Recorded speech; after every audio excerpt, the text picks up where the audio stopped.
지금 시장의 핵심 문제는 지수가 아니라 자금이 어디에서 빠져나와 어디로 이동하고 있는가입니다. 표면적으로는 큰 조정이 없어 보이지만 내부에서는 이미 구조적인 균열과 재편이 동시에 진행되고 있습니다. 이 흐름을 놓치면 최근의 변동을 단순한 소음으로 오해하기 쉽습니다.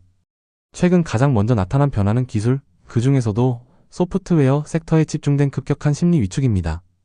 AI 기술이 생산성을 높이는 도구를 넘어 실제 업무를 대체하는 단계로 진입하고 있다는 인식이 확산되면서 기존 소프트웨어 기업들의 비즈니스 모델 자체가 흔들리고 있다는 우려가 커졌습니다.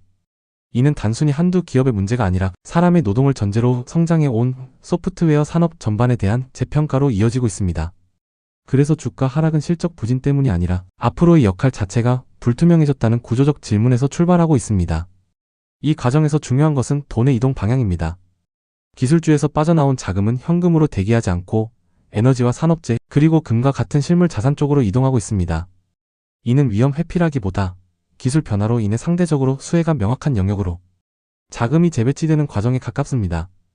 동시에 일부 대형 플랫폼 기업, 특히 AI를 직접 판매하는 회사가 아니라 AI를 구동하는 인프라를 가진 기업들은 여전히 견조한 평가를 받고 있습니다. 같은 기술 섹터 안에서도 생존 가능성이 명확한 곳과 그렇지 않은 곳이 빠르게 구분되고 있다는 점이 이번 국면의 특징입니다. 거시 지표를 보면 겉으로는 낙관적인 숫자가 여전히 많습니다. 일부 기관들은 미국 경제가 높은 성장률을 유지하고 있고 생산성 개선 덕분에 물가 압력 없이 성장이 가능하다고 평가합니다. 하지만 이 숫자들을 조금 더 들여다보면 고용시장의 하부 구조에서 이상 신호가 감지됩니다. 특히 기업의 신규 채용, 그 중에서도 영업과 같은 현장 직무 채용이 눈에 띄게 줄어들고 있습니다. 이는 기업들이 매출 확대보다 비용 관리와 자동화에 더 집중하고 있다는 신호로 해석할 수 있습니다. 여기서 중요한 질문은 사람을 덜 뽑는 경제에서 주가 상승이 얼마나 지속 가능하냐는 점입니다. 과거에도 고용이 꺾이기 시작한 뒤 일정 시차를 두고 기업 실적과 주가가 영향을 받은 사례가 반복되었습니다. 지금은 아직 GDP와 소비 지표가 이를 가리고 있지만 고용은 항상 후행 지표이면서 동시에 구조 변화를 가장 먼저 반영하는 지점이기도 합니다. 그래서 현재 낙관과 비관이 극단적으로 엇갈리는 이유도 바로 여기에 있습니다. 이런 환경에서는 연준의 태도 역시 미묘하게 달라질 수밖에 없습니다. 물가가 다시 급등하는 국면이 아니라면 고용의 균열을 무시한 채 강한 긴축을 지속하기는 부담스러울 가능성이 큽니다.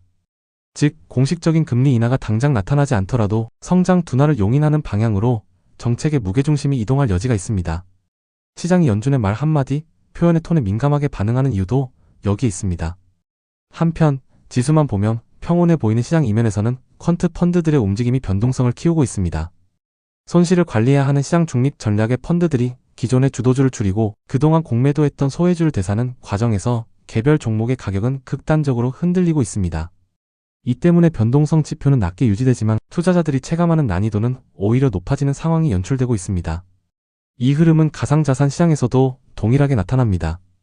달러가 약세를 보이는데도 비트코인이 강하게 반응하지 못하는 이유는 시장이 이를 안전자산이 아니라 기술, 자산의 연장선으로 인식하고 있기 때문입니다. 기술주가 매도 대상이 되는 국면에서는 그와 성격이 비슷하다고 인식되는 자산도 함께 압력을 받게 됩니다. 이는 자산의 본질적 성격보다 시장 참여자들의 인식이 얼마나 중요한지를 보여주는 사례입니다.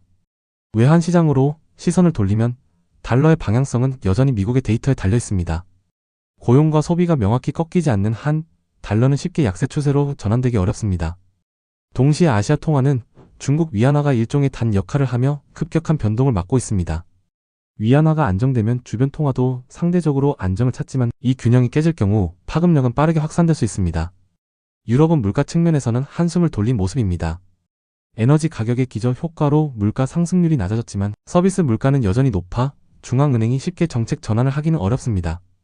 그 사이 재정 정책의 변화로 국채시장에서는 구조적인 재평가가 진행되고 있고 은행권은 새로운 환경에 적응해야 하는 과제를 안고 있습니다. 특히 은행 외 금융기관과의 연결 구조는 향후 위기 국면에서 예상치 못한 변수가 될 수 있습니다.